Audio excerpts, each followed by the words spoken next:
So how you be called the key and you get flexed on like that?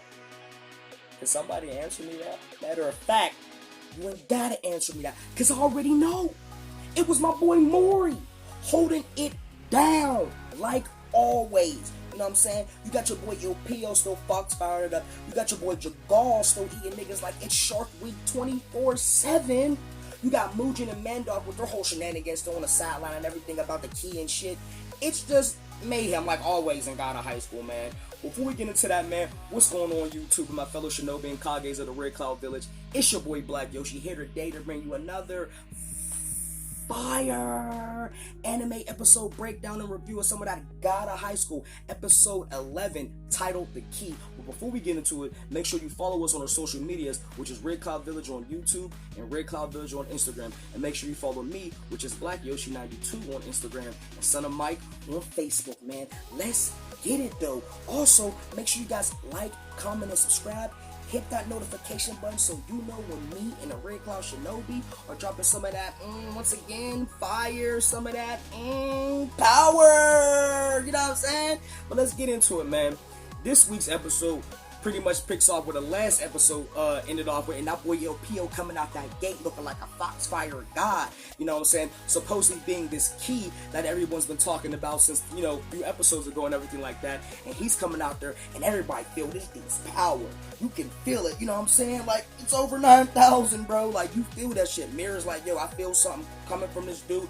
Everybody's seeing some, even Jagal's on the sideline like, yo, my Charyuk is like resonating with this dude's power, and as he says that, we see your old boy, Jugot, Do Re Mi Fa So, you know what I'm saying, shark food, you know what I'm saying, victim number one of that boy Jagal.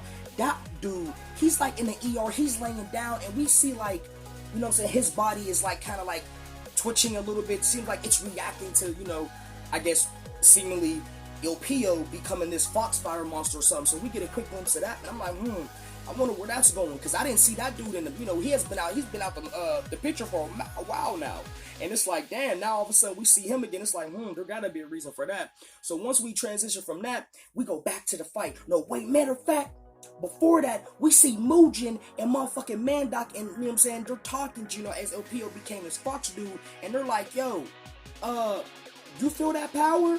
And then Mandok says that that power feels like, you know, like it can defile God or something like that, which I'm assuming he's talking about the whole Nox God and everything like that. And he's like, yo, that God, I will make sure, I mean, he's like, that power, I will make sure that it will sleep for eternity, because like they said, the whole Nox, you know, not liking other deities and other gods that can, I guess, rival their God, and maybe Il Pio has the power of one that could, so they want to take that dude out. So I'm like, man, these dudes is crazy, man. So that's where that ends off at. And then we transition back into the match. And that boy Il Pio, you know what I'm saying, fox fired up, looking like a straight beast. And then my boy Maury, he sees him. He's still willing to fight him. He's like, you know what, fuck it. You know, he's up to the challenge. But, bro, well, you might want to think twice. Because when you pulled up on that dude, man, that man Il Pio hit you, man. He just hit you with a gut punch. Son, you flying, my dude. He was doing all types of tachyon speed blitzes, whatever the hell you want to call it. He was doing all types of stuff. Hits this man up in the air, and then, man, this man is just hitting him with a flurry of kicks. I mean, like, he's not even, like, there's not even no form. It's just like his leg was like, just fucking this dude up. I'm like, Maury, man, come on, bro. You're supposed to be the main character. You can't be taking kicks like that. Especially kicks that ain't got no form. Damn. Putting in work, man. Loud ass motherfuckers in the background with these motorcycles. God damn, man, that's one thing about living in the hood sometimes, man. People don't give a damn. But anyway, man, once they, you know what I'm saying, he putting in work with my boy Maury and shit, Maury still goes back in, you know what I'm saying, he goes back in still trying to fight, and then Il Pio was trying to get back at my boy Maury, you know, he about to hit him with another move. My boy Maury, like I said, man, he be in his back pocket, you know what I'm saying. First it was Mira with the fucking moonlight sword shit, then Davey with the black tortoise. He said, nigga, I'll bite your shit too. Call me Drake. You know what I'm saying? He said, I'll bite your shit too. And he did that, and he just rode the wave, and this man used the goddamn tachyon shit, just like motherfucking Il Pio. Just like him. And I'm like, this man Maury, bro, like I said, man, this man learned on the fly. And he uses that to evade, and he tries to go back in with his Blue Tempest Dragon Kick that he brought out last episode. But that man, my man Il Pio hitting with that gut shot. I was like, bro, we gonna stop all that. you ain't getting that off again. And then my boy Maury just falls. I'm like, dang, Maury, he's working you right now, bro. He is working you right now, bro. And then like, but then Maury gets up and he's still, like I said, he's still not giving up. He's still wanting to fight, and he's noticing when he's fighting Il Pio that like his body though is it seems like he's in pain in this fox form. Like Maury notices that when it comes to Il Pio, because he like grabs his head like his head was hurting, and he was like, yo, it seems like you're in pain. And then, Il Pio was like, man, that ain't none of your concern or whatever, and they're continuing to fight. And Maury is noticing as they're continuing to fight, he's like, look, I understand that having Charyuk is borrowing someone's power, but at the same time, you may be borrowing someone else's power, but it's still your mind and your body that has to, still have to withstand all of that. So it's like, basically what he's saying is that even though you have new power, Il Pio, you're still the same you. And basically, I guess he said like he's familiar with his personality and his tactics, and when it comes to him fighting, so it's like he just like in that instance he knew that like Charyuk, it's a boost, but it all, I guess, comes down to the person and how they use it or whatever. Because it seems like this was Il Pio's, I guess, first time. Because it seemed like he couldn't control it. Because it's like, you know what I'm saying? Because like I said, everybody just getting Charyuk now. You know what I'm saying? But was it? Because when he ran into Jagal the first time, when the boy Jagal saw him in the damn mouth out the damn shark mouth, didn't he use like a fire ring to like burn it away? Or something like that? I don't know. But we'll get into that. I'll say that for the end. But anyway, man, like I said, they're going in at, you know what I'm saying, they're clashing and everything like that. And it's like, okay, so we see that, these niggas are still going at it. They still putting in work and everything like that. And then, once they're clashing, it's like, it's whatever, like, they create like this fire tornado, like, it's just, you know what I'm saying, just power overwhelming. And Il Pio seems like he's trying to go in for the final attack on Maury, like when they're in like in this fire vortex that they created from the clash. And but it's like in this moment, Maury has like this vision. You know what I'm saying? Like he just has like this vision, and then his eyes change from black to blue, seeming like he just got like some power or something like that. And next thing you know, we see Il Pio's attack, because Il Pio was summoning like these, like I guess like these fire foxes. And he was sending them at Maury, but then Maury just blows them back like, get the fuck out of here. You know what I'm saying? He just like they ain't nothing. And seemingly like was like some burst of energy. And then like we see like Il Pio looking at Maury. Maury he's like, yo, like you feel something, you see some change in him. You don't see it physically, but obviously like we could tell something is going on with Maury. And Il Pio's looking at him, he says like, what are you? And I'm like, what's that supposed to mean? You know what I'm saying? And when that happens, we see like, Il Pio going back in to rush Maury to take him down, and he uses like this attack called the night parade of 100 demons. I'm guessing that's like one of his final attack, or is his final attack, and he's using that against Maury. But then Maury seemingly like creates like this intangible like stab. Like you don't see it, you see like a quick little flash of it, but it seems like it was in his hand, like he was holding, like this man was Donatello from Ninja Turtles. And I'm like, hold up, what is that? Is that like a national treasure or something like that? But like I said, you don't fully see it in his hand, you just see a quick flash of it. And then those two collide, like their attacks collide. And in that moment, that boy fucking Il Pio gets blown the fuck back. You know what I'm saying? Like Maury's power was so crazy, it's like it created like the outside. Like they were like outside for a moment. It was weird. It's like the environment changed when all this shit was going on. And like I said, they clashed, blows Il Pio back, and he's like up in the air, you know what I'm saying, from getting blown back. And next thing you know, you just see like this big old hand just come out of nowhere and then just throw him to the ground. I'm like, yo, what is this, Maury? What was that? And then it's like just over, and then once he does that, it's like the arena is back to normal, as if like they just weren't outside. Like it was crazy. I'm like, this dude just gets a whole nother level type of Charyuk. I don't know what he like Seiyo, like Seiyo from last episode.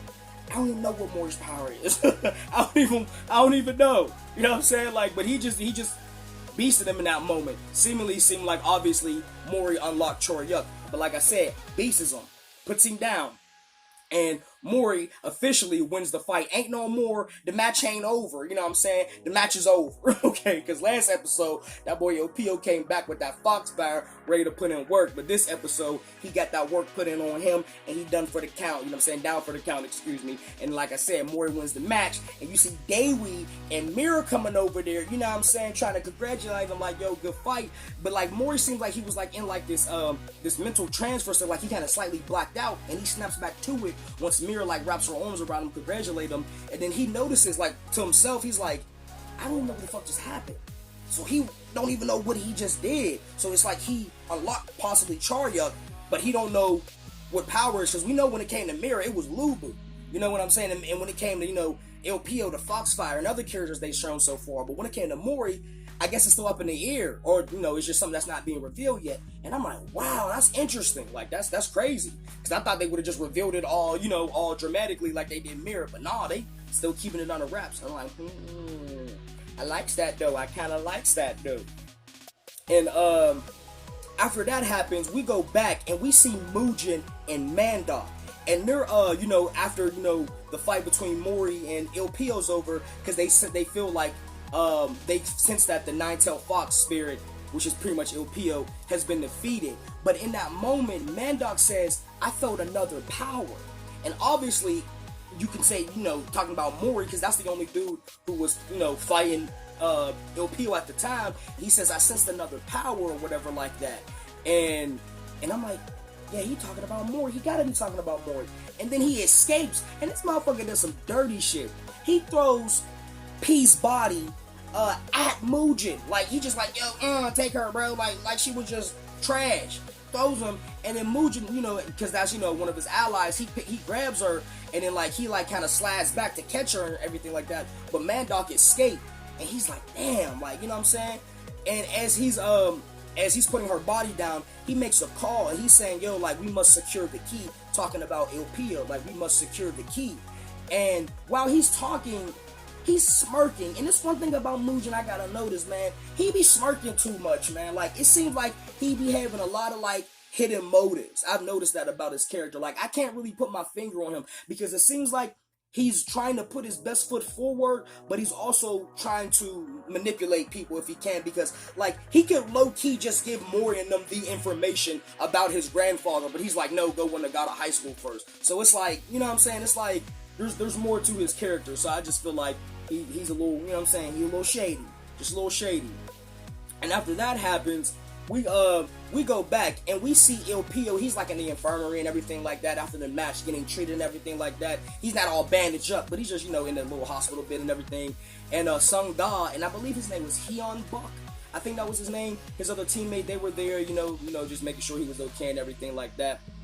And like I mentioned earlier in the episode, how I said it seems like this was his first time using Charyuk, and it was, because he said it seems like I unlocked it for the first time. Like, but like I said, I remember there was like a fire ring that he created to get rid of Jugal's attack. So I'm like, when we first got introduced to Jugal and everything like that, when he, like I said, when he summoned the damn shark mouth in the ground.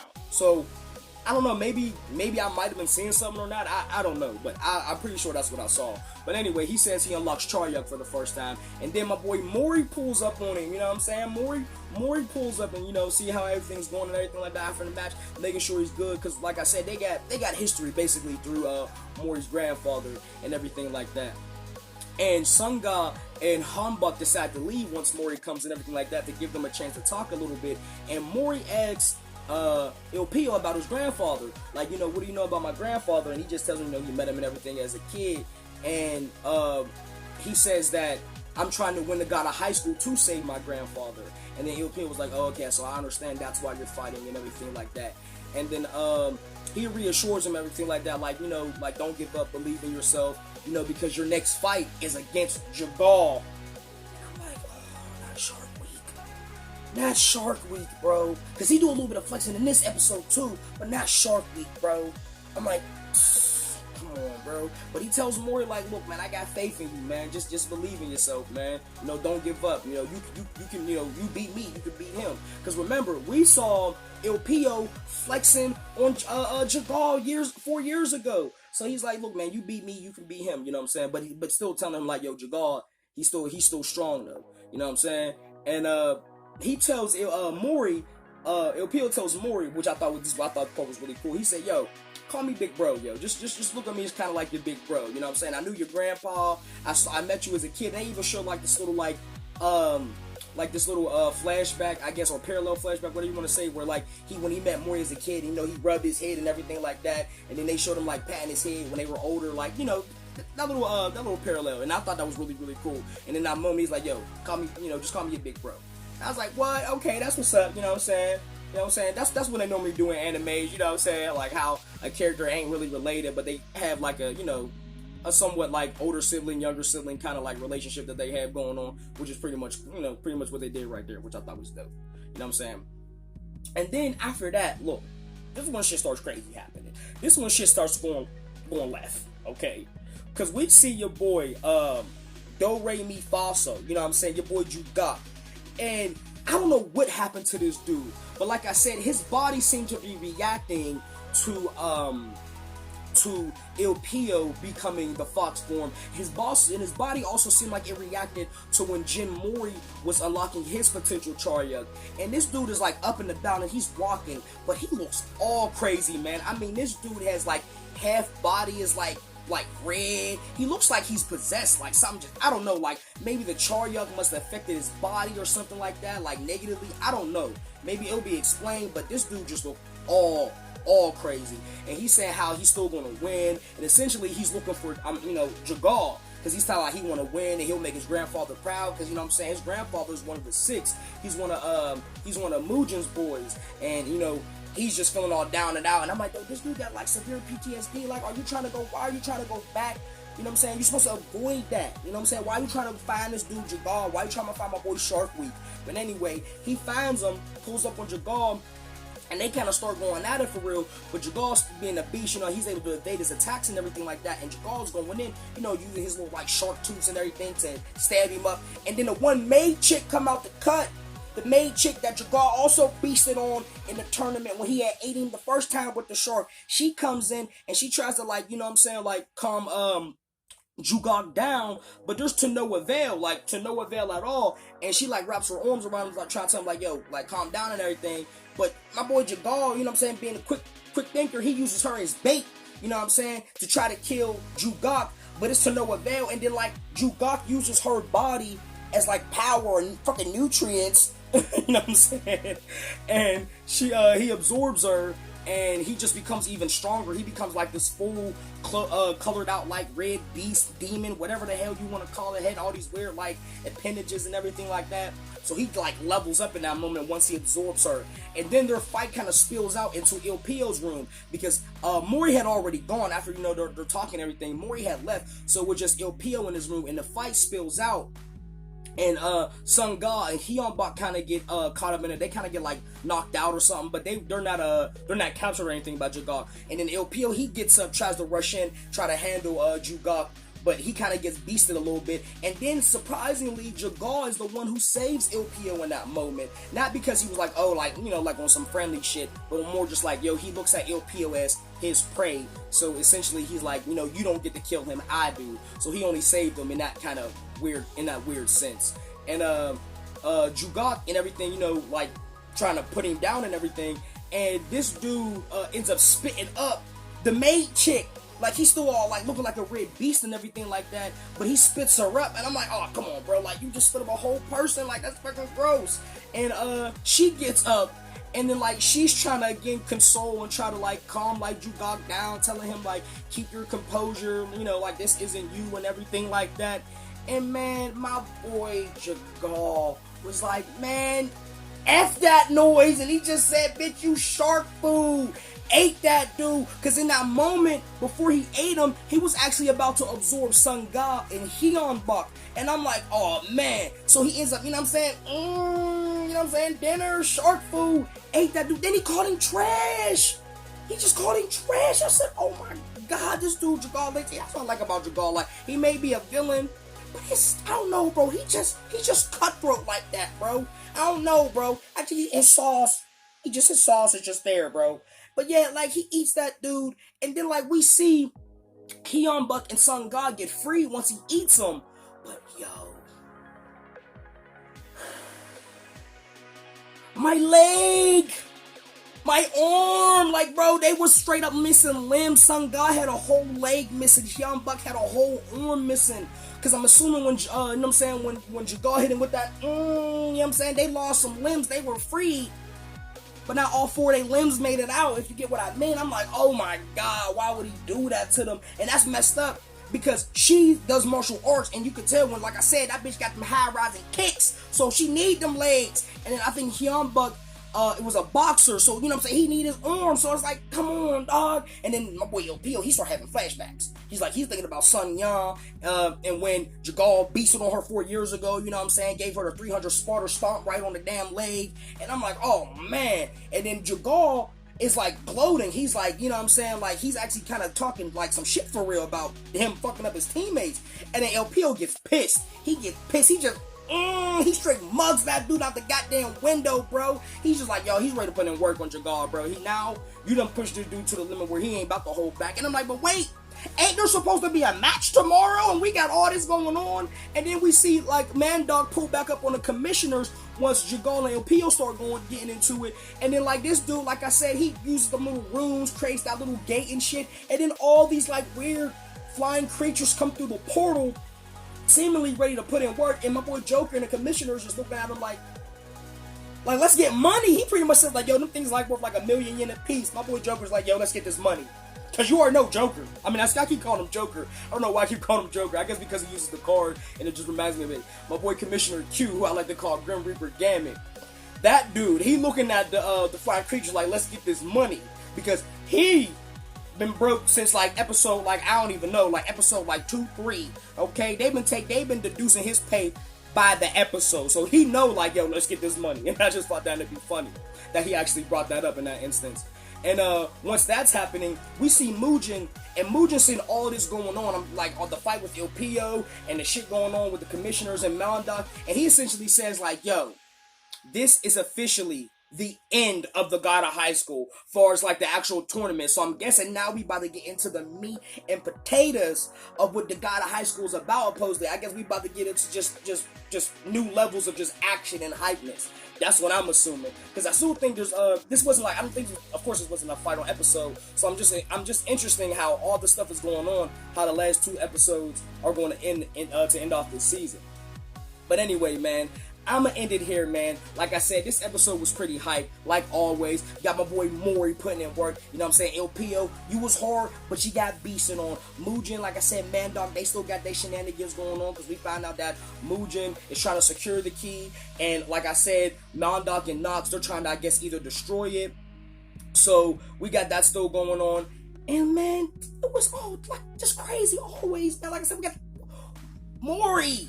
We need to know what that hand was, bro. We need to know what you did. We need to know, like LPO said, what you are. So I can't wait until they get more into my boy Mori's character and everything like that, man. But that's enough talking for today's, man, discussion, everything like that. I'm getting the hell up out of here. It's your boy Black Yoshi. Shine the hell off here on the Red Cloud Village, man. Make sure you guys like, comment, and subscribe. Follow us on our social medias. Red Cloud Village on YouTube. Red Cloud Village on Instagram. Follow me, Son of Mike, Facebook. Black Yoshi 92, Instagram. And yeah, man, I'm gonna see you next week for episode 12, because we're gonna keep pumping these out, man, because we're gonna keep bringing some of that, like I said, fire. But anyway, man, peace.